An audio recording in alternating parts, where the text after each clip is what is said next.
Hello बच्चों, let's see the question. In the diagram shown in figure, all pulleys are smooth and massless and strings are light.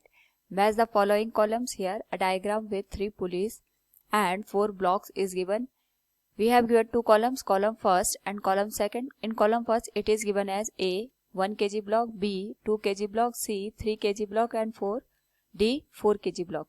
In column second, it is given as P, will remain stationary, Q will move down, R will move up, and S 5 meter per second square, T 10 meter per second square. Now to answer this question, first we will discuss here the key concept, and here the key concept will be free body diagram, in which we will draw the different forces acting on a body, और वहाँ पे उन free body diagram से we will draw some equation, और जो unknown values है उनको हम यहाँ पे फाइंड आउट करेंगे. तो यहाँ पे हमारे पास 3 पुली दे रखी है जिसपे जो स्ट्रिंग कनेक्टेड है. एक तो ये स्मूथ है और साथ में ये मासलेस हमें गिवन है. तो यहाँ पे जो सबसे बड़ी पुली है, दिस वन फर्स्ट पुली, इस पे 80 न्यूटन का फोर्स अपर डायरेक्शन में लग रहा है. तो जो ये स्ट्रिंग हमारे पास है, this one and this one, ये जो स्ट्रिंग में जो फोर्स होगा ये 2 पार्ट पे डिवाइड हो जाएगा, इक्वली डिवाइड हो जाएगा. तो यहाँ पे 80 न्यूटन का फोर्स अपर डायरेक्शन में है, तो इस तरीके से जो 40 न्यूटन का फोर्स होगा दोनों ओर ये डिस्ट्रीब्यूट हो जाएगा. इक्वली डिस्ट्रीब्यूट होने का मतलब ये हो गया 40 न्यूटन इधर लगेगा और 40 न्यूटन इस वाली डायरेक्शन में डाउनवर्ड हमें देखने को मिलेगा. नाउ जो 40 न्यूटन का फोर्स है वो इस स्ट्रिंग पे काम कर रहा है, और यहाँ पे ये स्ट्रिंग अगेन 2 पार्ट में डिवाइड हो जा रही है. स्ट्रिंग यहाँ पे स्मूथ है और मासलेस है. तो इस पे हमने देखा कि जो 40 न्यूटन का फोर्स है वो डाउनवर्ड एक्ट कर रहा है, तो 40 न्यूटन का फोर्स अपवर्ड डायरेक्शन में भी काम करेगा. और ये 40 न्यूटन का फोर्स इन दोनों ब्लॉक के लिए हम कह सकते हैं जो स्ट्रिंग जा रही है उनमें इक्वली डिस्ट्रीब्यूट होगा. यानी 40 न्यूटन का फोर्स अगर अपवर्ड डायरेक्शन में लग रहा है तो 20 न्यूटन का इस वाले में और 20 न्यूटन का फोर्स इस वाले में एक्ट करेगा. नाउ यहाँ पे जो 20 न्यूटन का फोर्स है इसके लिए जो 1 kg का ब्लॉक है ये रिएक्शन फोर्स प्रोवाइड करेगा, that will be in the upper direction of the 20 Newton, और यहाँ पे भी 20 न्यूटन का फोर्स अपर डायरेक्शन में काम करेगा. नाउ यहाँ पे जो हमारे पास थर्ड पुली है इसमें 40 न्यूटन का फोर्स डाउनवर्ड डायरेक्शन में काम कर रहा है, तो यहाँ पे रिएक्शन फोर्स जो काम करेगा it will be in the upper direction of the 40 Newton.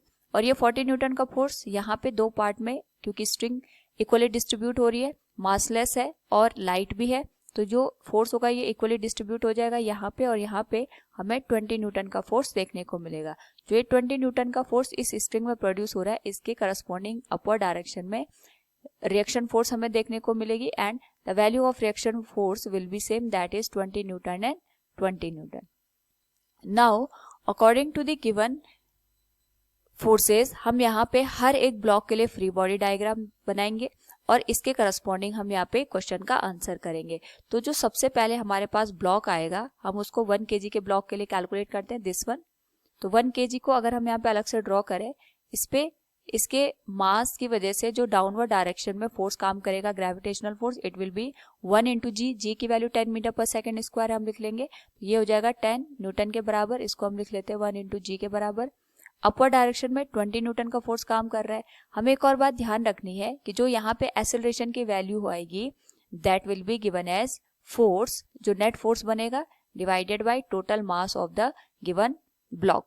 तो यहाँ पे अगर हम 1 kg के ब्लॉक के लिए बात करें तो इसके लिए जो एक्सेलरेशन की वैल्यू आएगी दैट विल बी a1, और यहाँ पे हम साइन कन्वेंशन अगर देखें तो अपवर्ड फोर्सेस को पॉजिटिव लेंगे और डाउनवर्ड फोर्सेस को नेगेटिव हम कंसिडर करेंगे.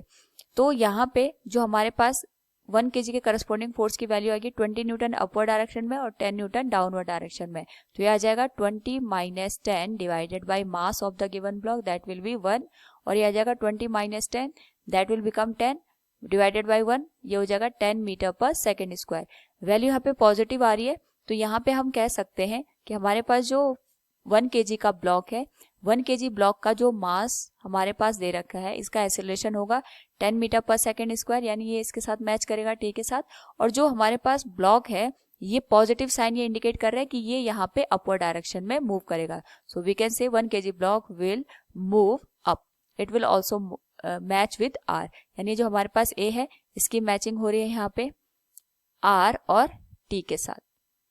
नेक्स्ट अगर हम बात करें यहाँ पे 2 kg ब्लॉक की, तो जो हमारे पास यहाँ पे 2 kg का ब्लॉक दे रखा है, इसके करस्पॉन्डिंग अगर हम फोर्सेस को ड्रॉ करें तो 20 न्यूटन का फोर्स अपवर्ड डायरेक्शन में काम कर रहा है।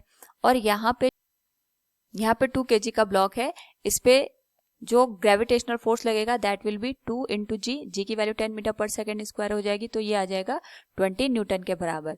तो 20 न्यूटन अपवर्ड डायरेक्शन में, 20 न्यूटन डाउनवर्ड डायरेक्शन में। तो यहाँ पे जो हम एक्सेलरेशन की वैल्यू कैलकुलेट करेंगे that will be 20 minus 20 divided by 2, it will become 0 metre पर सेकेंड स्क्वायर। इसका मतलब कोई भी एक्सेलरेशन हमें देखने को नहीं मिल रहा है, तो जो ऑब्जेक्ट होगा it will be in the condition of the rest, और ये स्टेशनरी हमें यहाँ पे नजर आएगा।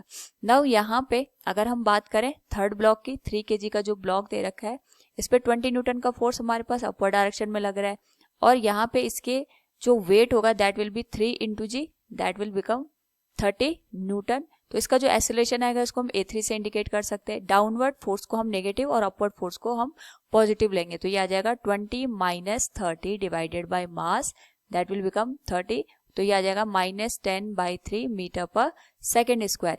नाउ यहाँ पे हमारे पास जो नेगेटिव साइन है ये इंडिकेट कर रहा है कि जो भी हमारे पास ब्लॉक गिवन है ये डाउनवर्ड डायरेक्शन में मूव करेगा। तो यहाँ पे अगर हम बात करें जो हमारे पास B और C कॉलम में दे रखे हैं, इसके अकॉर्डिंग जो B आएगा that will B 2 kg block, तो 2 kg block will remain stationery, ये P के साथ यहाँ पे मैच हो जाएगा।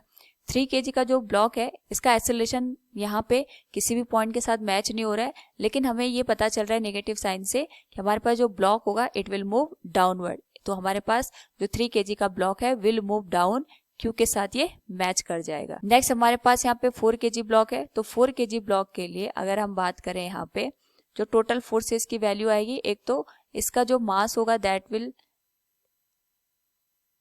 Give a gravitational force 4 into G, ये हो जाएगा 40 न्यूटन के बराबर, और इस पे अपवर्ड डायरेक्शन में फोर्स लगेगा that will of the 20 Newton. तो यहाँ से हम कैलकुलेट कर सकते हैं एक्सेलरेशन की value that will B A4, ये आ जाएगा अपवर्ड फोर्स पॉजिटिव आएगा, डाउनवर्ड फोर्स नेगेटिव आएगा, and it will divided by mass that will be 4 kg, तो आ जाएगा -20 divided by 4 that is -5 metre पर सेकेंड स्क्वायर। तो माइनस साइन ये इंडिकेट कर रहा है कि हमारे पास जो ब्लॉक दे रखा है it will move in downward direction.